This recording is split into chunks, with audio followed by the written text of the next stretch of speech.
오늘 함께 나눌 말씀은 요한복음 10장 10절에서 16절입니다. 우리 함께 읽겠습니다. 도둑이 오는 것은 도둑질하고 죽이고 멸망시키려는 것뿐이요 내가 온 것은 양으로 생명을 얻게 하고 더 풍성히 얻게 하려는 것이라.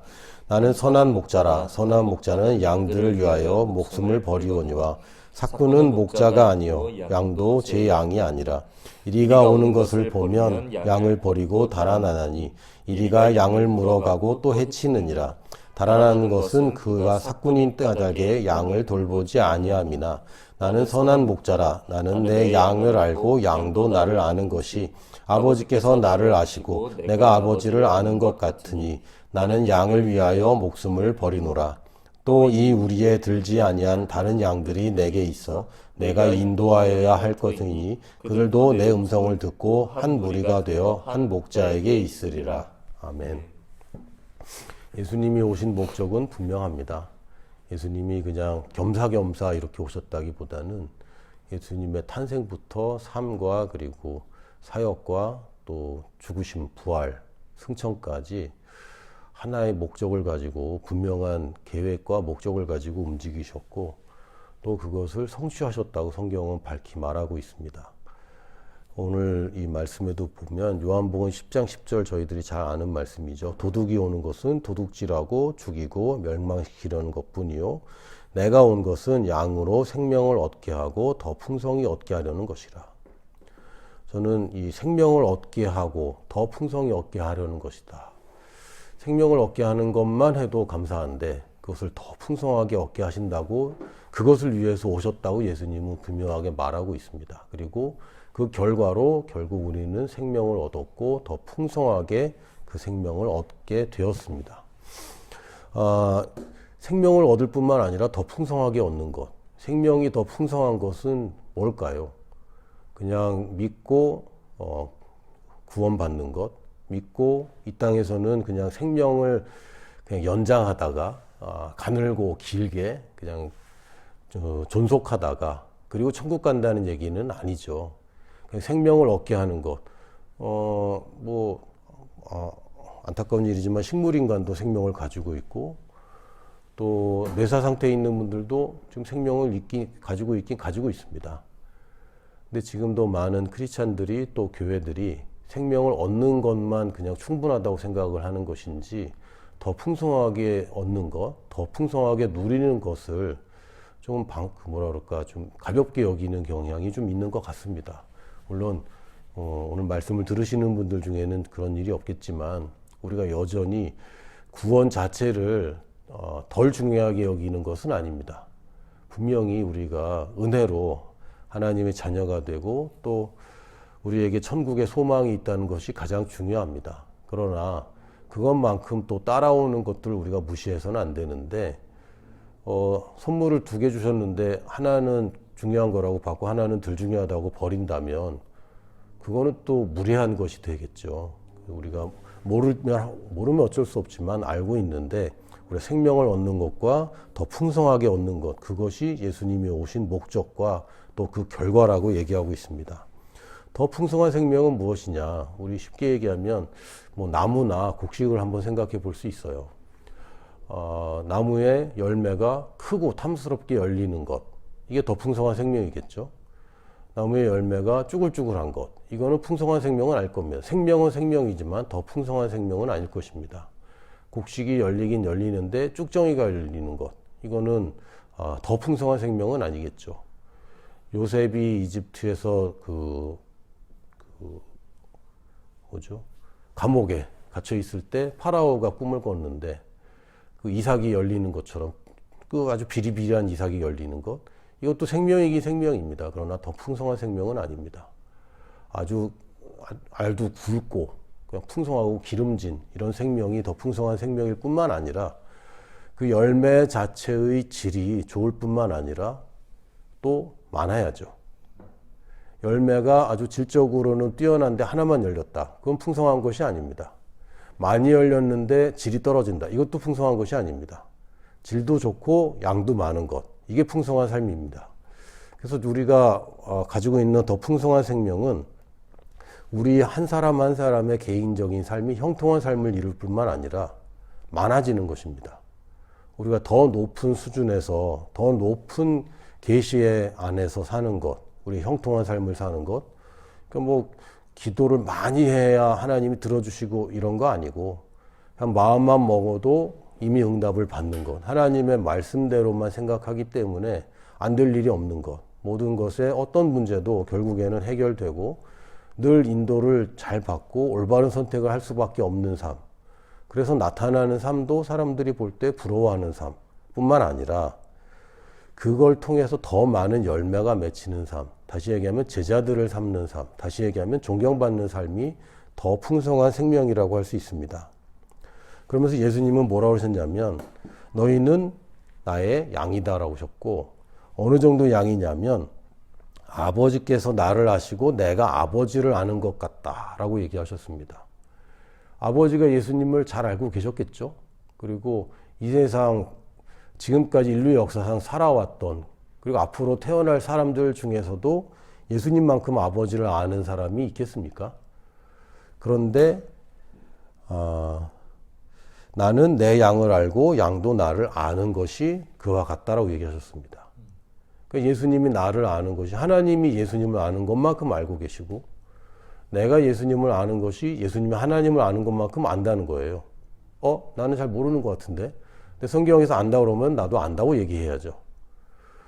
모든 지각에 뛰어난 하나님의 계시가, 그 평강이, 하나님을 우리 이해의 범주에 가두지 마시고 성경에서 안다 그랬으면 안다라고 얘기하기 시작하십시오. 나는 내 목자를 안다. 나는 내 목자의 음성을 듣는다. 지난주에도 잠깐 말씀드렸지만 목자가 양을 이해시킬 수 있는 방법은 양의 수준에서 얘기하는 수밖에 없습니다. 양이 인간의 말을, 어휘를 다 구사해서 따라갈 수는 없는 거예요. 목자가 양한테 맞추게 되어 있습니다. 그래서 우리는 하나님을 안다. 우리는 예수님을 안다. 마치 예수님이 아버지를 아는 것처럼 우리도 예수님을 잘 안다. 라고 얘기하는 것이 우리의 믿음입니다. 근데 이뿐이 아니라 16절 마지막에 보면 또 이 우리에 들지 아니한 다른 양들이 내게 있어 내가 인도하여야 할 터이니 그들도 내 음성을 듣고 한 무리가 되어 한 목자에게 있으리라. 지금 거듭난 사람들, 성도들 뿐만 아니라 아직 예수님을 모르는 사람들, 목자의 음성을 들어본 적이 없는 사람들까지 예수님은 지금 선한 목자로 그들을 대하고 계십니다. 그럼 우리도 당연히 그와 같은 목소리를 내고 그와 같은 태도를 가져야 되겠죠. 그래서 복음은 듣는 사람들을 위한 소식입니다. 듣는 사람에게 좋은 소식이고 내가 편하고 내가 나한테 맞춰진 소식이 아니라 듣는 사람에게 맞춰진 소식입니다. 그래서 저는 여전히 물론 그 한 사람 한 사람의 헌신과 희생 정신은 내가 존경하긴 하지만 예수천당 불신족이라고 외치는 것은 선한 목자의 태도는 아니라고 생각합니다. 더 친절해야 하고 더 부드러워야 하고 그들이 이해할 수 있도록 전하는 복음이어야 하지, 마치 구약 시절에는 복음이라는 것이 회개의 복음밖에 없었죠. 저주가 심판이 온다라는 복음밖에 없었는데 자꾸 구약을 따라가면 곤란합니다. 그 침례 요한도 회개하라라고 얘기했고 예수님도 처음에는 회개하라고 시작하셨습니다. 근데 그 당시는 구약의 시절이고 예수님이 이 땅에 오셨지만 여전히 구약의 시절이고 거듭남의 복음은 없는 거죠. 누구든지 주의 이름을 부르기만 하면 구원받는 복음이 없던 시절에 그렇게 전하던 것인데 지금도 여전히 회개하라, 천국이 가까웠다, 심판이 가까웠다, 예수 믿으면 천국 가지만 안 믿으면 지옥 간다 라는 것은 매우 폭력적인 언사라고 생각이 듭니다. 그래서 우리의 들지 않은 양들도 예수님은 관심을 가지고 계시고, 그래서 결국은 우리도 나의 형통한 삶뿐만 아니라 영혼을 구원해서 제자 삼는 삶, 이것이 나의 풍성한 삶입니다. 그래서 예수님이 나를 위해서 도둑질하고 죽이고 멸망시키려는 것은 마귀가 하는 짓이고, 여러분이 아프거나 가난해지거나 실패하거나 낙심하는 것은 마귀가 하는 짓들입니다. 우리 선한 목자가 하시는 일은 생명을 얻게 하고 더 풍성히 얻게 하는 것. 그러면 우리가 애써서 새끼를 많이 낳아야 되는가? 애써서 가지가 열매를 많이 맺어야 되는가? 열매는 맺는 것이 아니라 맺히는 것이고, 그걸 하는 일의 주도는 누가 하십니까? 목자가 하는 것입니다. 양들은 목자와 함께 동역을 할 뿐이지 주도는 예수님이 하는 것이고, 나의 형통한 삶이 약속에서 비롯된 것과 마찬가지로 제자 삼는 삶도 약속에 비롯된 것입니다. 그런데 주님이 명령하셨잖아요. 맞습니다. 주님의 명령은 약속입니다. 제자를 못 삼을 것인데 삼으라고 얘기할 리가 없죠. 물에 빠질 건데 걸어오라고 얘기할 필요가 없고, 사람을 낚는 어부가 되지 못할 건데 따라오라고 명령하실 이유가 없습니다. 그러니까 주님의 명령은 늘 약속이 있는 것이고, 약속이 없는 명령에 우리가 순종해야 됩니다. 그래서 하나님께는 우리가 순종할 일이 없습니다. 왜? 말씀에 약속을 하셨기 때문에. 사람에게는 순종해야 됩니다. 왜? 약속을 하더라도 사람의 약속을 믿을 수 없기 때문에. 그래서 사람에게는, 우리가 영적인 리더에게는 순종이라는 것이 필요합니다. 그러나 하나님께 우리가 접근하는 것은 믿음입니다. 약속은 형통한 삶만 약속하셨을 뿐만 아니라 풍성한 삶, 즉 열매 맺는 삶, 많이 맺는 삶, 제자들이 많아지는 삶, 영적인 자녀들이 많아지는 삶도 약속하셨고, 그것을 믿는다면 그렇게 될 것입니다. 하나님이 이미 주신 것인데 믿지 않으면 역사하지 못하는 것처럼 영혼을 구원하는 것, 제자 삼는 것도 우리가 믿음으로 취하는 것입니다. 아브라함에게 말씀하실 때 자녀를 많이 낳으라고 명령하지 않으셨고, 이와 같이 내 자녀가 많을 것이라고 하셨습니다. 그리고 우리가 아브라함의 후손이 되었는데 뭘로 됐습니까? 행위로? 아니죠. 믿음으로 됐습니다. 아브라함도 믿음으로 자녀를 낳았고, 우리도 믿음으로 자녀를 낳습니다. 여러분, 전도에 많이 실패하시고, 또 가까운 사람에게 전도하다가 되게 어색해지고 이런 경우들이 많이 있을 것 같은데, 여러분의 행위와 현상과 상관없이 여러분의 믿음을 고수하십시오. 아파도 아프다고 말하지 말아라. 돈 없어도 돈 없다고 얘기하지 말아라. 이런 것처럼 전도가 잘 안 돼도 안 된다고 얘기하지 말아라. 이거는 되는 것이다.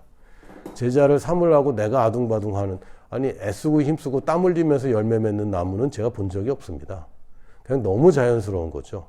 나무가 하는 일은 그냥 뿌리 내리고 그냥 순리대로 그 자연 현상을 따라가는 것이지, 억지로 하는 것은 아무것도 없습니다. 목자가 우리 밖에 양들에게 관심을 가지고 있고, 이것은 되는 일입니다. 우리도 우리 밖에 있다가 제가 뭘 잘해서, 또는 저를 전도한 사람이 뭘 잘해서 그런 거는 없잖아요. 그냥 순리대로 되었을 뿐입니다. 그래서 우리가 제자를 삼는 것도 더 풍성한 삶을 사는 것에 속한 것이고, 예수님께서 생명을 주신 것이 완성되고 내가 그것을 취한 것처럼 더 풍성한 삶도 예수님이 주신 것이고 내가 취한 것이다. 그래서 나는 형통한 삶을 가졌을 뿐만 아니라 제자 삼는 삶도 가졌다라고 말해야 맞습니다. 할렐루야. 그리고 또 하나는 예수님이 또 내가 온 것은 이라고 또 표현하신 부분이 두 군데가 더 있는데, 마태복음 10장 34절에서 42절을 보면, 426이 아닙니다. 프린트가 잘못됐는데 42절까지를 제가 읽어드리겠습니다. 내가 세상에 화평을 주러 온 줄로 생각하지 말라. 화평이 아니요 검을 주러 왔노라. 내가 온 것은 사람이 그 아버지와 딸의 어머니와 며느리가 시어머니와 불화하게 하려 함이니, 사람의 원수가 자기 집안 식구리라. 아버지나 어머니를 나보다 더 사랑하는 자는 내게 합당하지 아니하고, 아들이나 딸을 나보다 더 사랑하는 자도 내게 합당하지 아니하며, 또 자기 십자가를 지고 나를 따르지 않는 자도 내게 합당하지 아니하니라. 자기 목숨을 얻는 자는 잃을 것이요 나를 위하여 자기 목숨을 잃는 자는 얻으리라. 너희를 영접하는 자는 나를 영접하는 것이요 나를 영접하는 자는 나를 보내신 이를 영접하는 것이니라. 선지자의 이름으로 선지자를 영접하는 자는 선지자의 상을 받을 것이요 의인의 이름으로 의인을 영접하는 자는 의인의 상을 받을 것이요 또 누구든지 제자의 이름으로 이 작은 자 중에 하나에게 냉수 한 그릇이라도 주는 자는 내가 진실로 너희에게 이르노니 그 사람이 결단코 상을 잃지 아니하리라 하시니라. 아멘. 이 영어에 보면 투부정사라는 게 있습니다. 투부정사의 용법이 되게 복잡하고 저도 다 생각이 나진 않는데, 일단 부사용법에 보면 크게 원인과 결과를 얘기합니다. 목적을 얘기할 때가 있고요. 또 원인을 얘기할 때가 있고 이유를 얘기할 때가 있고 결과를 얘기할 때가 있는데 이게 해석마다 좀 달라집니다. 그래서 이 마태복음 10장 34절 35절을 보면 영어 성경에 보면 투부정사로 되어 있어요. 내가 온 것은 to give, 주러 왔다 이렇게 되어 있는데 사실 헬라어 원문에 보면은 투부정사는 없습니다. 단지 원문대로 그냥 직역을 하면 34절에 내가 와서 화평을 주었다고 생각하지 말아라. 나는 와서 화평이 아닌 검을 주었다. 이렇게 해석이 됩니다. 이걸 살짝 의역해서 검을 주러 왔다. 화평을 주러 온 게 아니다라고 되어 있는데 원래 직역하면요.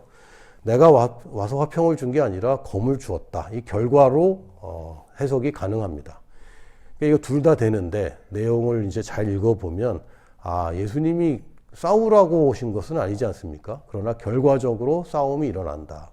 내가 와서 다 화평하게 되는 건 아니야. 결국엔 내가 화평이 아닌 검을 준 게 되었어. 35절에도 내가 와서 사람이 그 아버지와 딸이 사람이 그 아버지와 딸이 어머니와 며느리가 시어머니와 불화하게 되었다. 라고 볼 수 있습니다. 물론 이제 헬라어 이 저자가 어떤 의미로 썼는지는 뭐 둘 다 해석이 가능하지만 문맥을 보면 예수님이 원수 되도록 오라고 했다라고 번역하는 것보다는 결국 예수님이 와서 이렇게 되었다라고 번역하는 것이 더 맞다고 저는 생각합니다. 이게 무슨 얘기냐면 지금까지 인간의 가치관 중에 가장 우선순위에 있는 것은 자기 자신이고 그 다음은 가족입니다. 가족은 믿을 수 있죠. 물론 이제 폐륜도 있긴 있지만 그래도 모든 만남은 혈육이 아닌 만남은 이 태어나서 나중에 가진 만남들이고 관계인 것인데 오직 혈육은 끊을 수 없는 관계입니다. 특히 이 부자 간 부모와 자식 간의 관계는 이거는 내가 부정할 수 없는 관계죠. 그래서 부모님을 미워하지만 다 그리워하고 싫어하지만 어느새 닮고 있는 이런 것들을 보게 됩니다. 고아인 친구들도 보면은 속에는 부모님에 대한 그리움이 늘 있어요. 가끔 저희들이 어떤 그 입양돼서 부모를 못 찾던 아이들이 이제 부모 만나겠다고 한국 와서 찾고 막 이런 거 보지 않습니까? 우리들은 이제 대부분 부모가 있었기 때문에 이게 결여되었을 때 어떤 마음인지 잘 모릅니다. 근데 결여되었으면 굉장히 큰 아픔과 상처가 있을 것 같아요. 저도 저희 아버지 돌아가셨을 때 물론 제가 평생 아버지를 엄청 사랑하고 엄청 뭐 살갑고 그런 건 아니었습니다. 근데 뭐 가슴에 구멍이 뻥 뚫린 것 같아요. 뭐가 없어졌어요. 뭐가 내 중심이었던 게 없어진 느낌? 그리고 뭐 자녀에 대한 사랑은 사실은 뭐 그냥 자연적인 거죠. 그래서 어떤 종교나 어떤 가르침도 부모를 공경해라. 또 자녀를 잘 가르쳐라. 이게 없는 종교는 없습니다. 그리고 나중에 생기는 것들이 뭐 예의라든지 선생님과 임금을 대우해라 뭐 이런 것들이 이제 생기는데 결국 가족이라는 것은 가장 기본적인 단위고 최우선순위라고 모든 사람들이 생각해 왔습니다. 그런데 예수님이 오셔서 다른 가치관을 주셨어요. 가족보다 더 중요한 게 있어. 가족보다 더 중요한 것이 바로 내가 너에게 준 사명이다. 자기 십자가를 지고 와라. 목숨까지도 거기에 걸어라. 라는 새로운 가치관을 주신 것입니다. 이 세대 갈등이란 게 뭡니까? 사실은 새로운 가치관의 충돌이죠. 원래 기본 가치관과 또 새로운 세대가 일어났을 때 가치관이 바뀌었거든요. 이게 충돌이 됩니다. 근데 이게 어느 정도 충돌이 되냐면 지금까지 네가 생각하는 가장 기본적인 가족을 사랑하는 것보다 이게 우선이다. 라는 새로운 가치관을 주신 것입니다. 이걸 주러 예수님이 오셨어요. 결국은 이것은 나의 희생과 헌신을 요구하는 것이 아니라 사실은 세상의 방식과는 전혀 다른 하나님의 보상 정책을 말씀해 주시는 겁니다. 그래 너희가 부모를 사랑하고 또 자녀를 사랑하는 건 굉장히 육신적이지만 인륜이지. 당연한 거지. 사람은 다 그렇지. 동물도 마치 동물도 그러는데 그런데 거기에는 보상이 없다. 물론 부모를 공경하는 것이 이 땅에서 하나님이 상을 주신다고 그랬습니다. 근데 그것은 주님의 뜻을 따라가면서라는 그 조건부가 있는 것이고, 하나님과 상관없이 부모를 공경한다고 이 땅에 약속이 있는 것은 아니겠죠. 하나님이 가장 가치 있게 생각하는 것, 그래서 결국은 보상을 받는 것, 이게 뭡니까? 먼저 예수님을 영접하는 것. 뭘로? 나그네로 영접하는 거 아닙니다. 구원자와 나의 주님으로 영접하는 것. 이게 가장 가치 있는 것, 최고의 가치인 것이고, 결국에는 그런 것들이 사실은 여기에 나와 있는 선지자를 영접하면 선지자의 상을 받아, 의인을 영접하면 의인의 상을 받아, 그리고 나그네 한 사람에게, 제자에게 냉수 한 그릇만 봐도 큰 상을 받는다. 그러니까 우리는 희생하는 거 아니야? 헌신하는 거 아니야? 라고 착각하는데, 자기 십자가를 지고 내 목숨을 잃으려고 하면 더 큰 상을 받는다고 분명히 명시하고 있습니다. 그러니까 이 땅에 성공하는 것보다 더 중요한 게 있는 것이고, 이 땅에 이름을 높이는 것보다 더 중요한 게 있고, 이 땅에 더 좋은 집과 더 좋은 차를 타는 것보다 더 중요한 게 있습니다. 더 가치로운 게 있어요. 그것을 발견하게 하기 위해서, 그것을 가르쳐 주기 위해서 예수님이 오셨습니다. 위로부터 오지 않으면 우리가 위의 것을 알 수가 없습니다.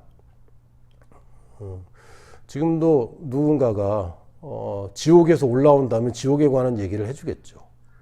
누군가가 천국을 보고 왔다면 천국에 관한 얘기를 해주겠죠. 그런데 우리가 죽음 이후의 삶에 대해서는 인간 중에 어느 누구도 그것을 가르쳐 줄 사람이 아무도 없어요. 단지 위로부터 오신 분 예수님만 그것을 가르쳐 줄 수 있고, 이 땅이 전부가 아니라 더 중요한 가치가 있다는 것을 예수님만 가르칠 수 있습니다. 그 예수님이 그렇게 오셨고, 이 가치관은 충돌되게 되어 있습니다.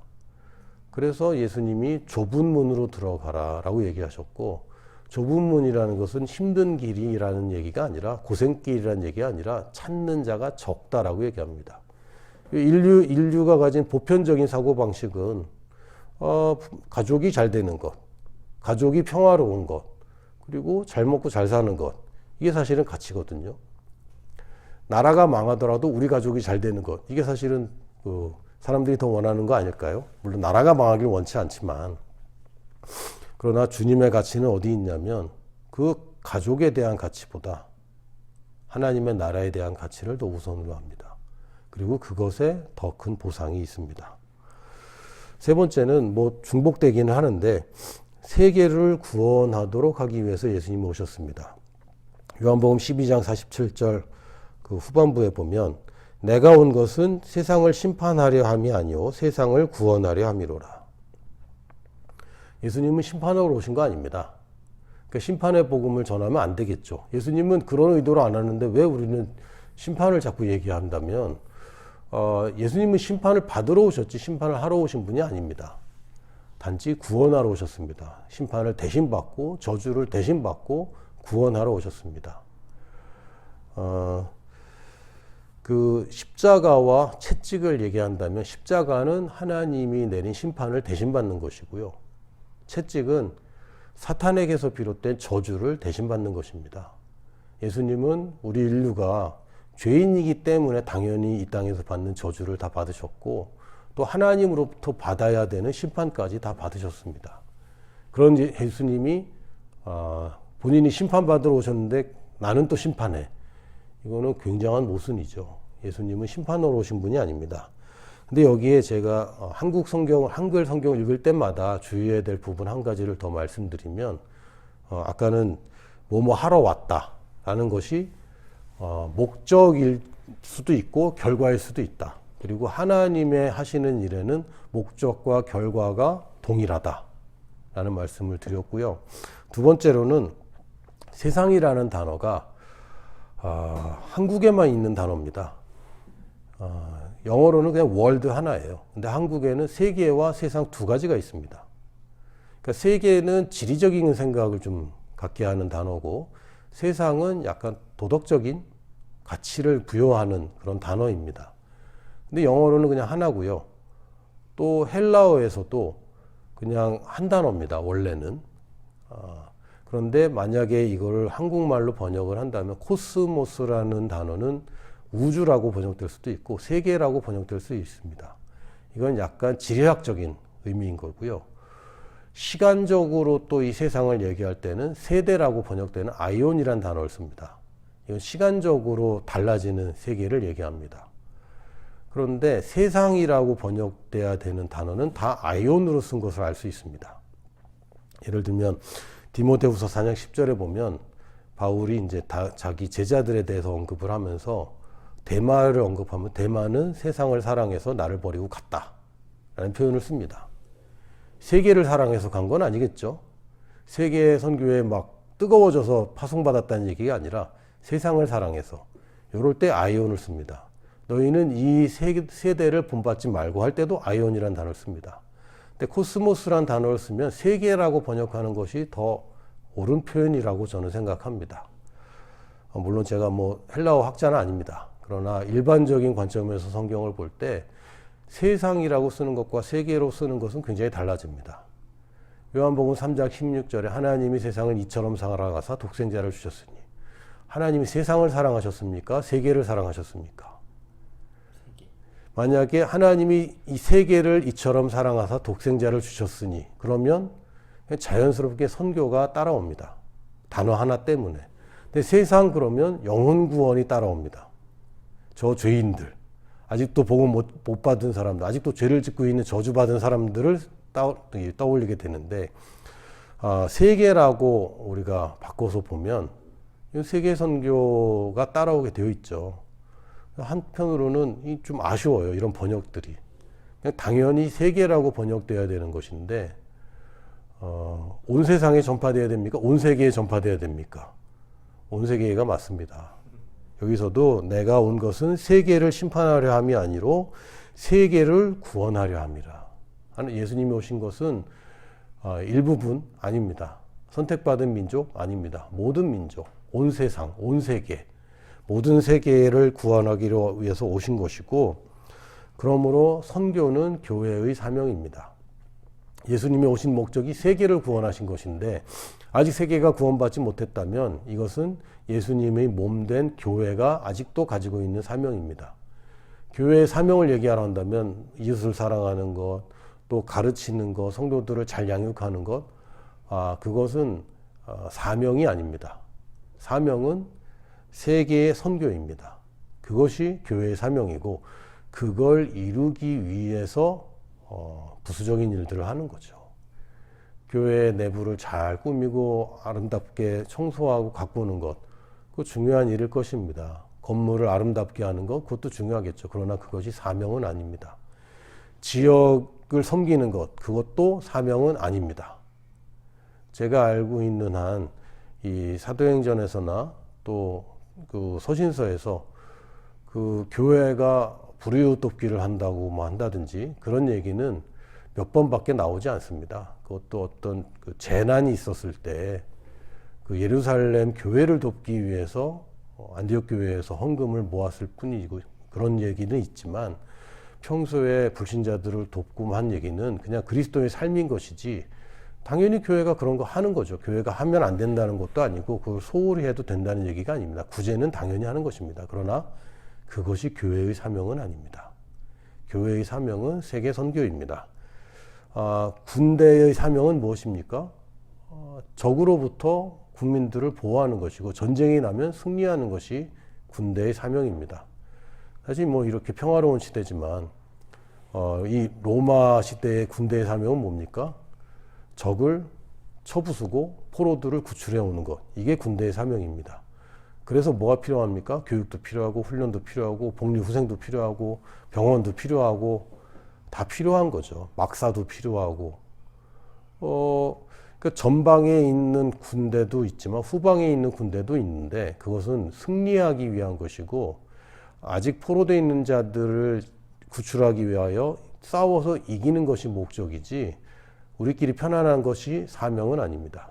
교회의 사명은 세계를 구원하는 것이고, 그것이 선교입니다. 그래서 예수님 오신 목적은 세 가지입니다. 첫 번째, 내가 잘 되는 것. 두 번째, 제자들이 많아지는 것. 세 번째, 그래서 선교지가 변화되는 것. 간단하죠? 나와 내 주변의 사람들, 그리고 내가 영혼을 구원해서 제자 삼는 것.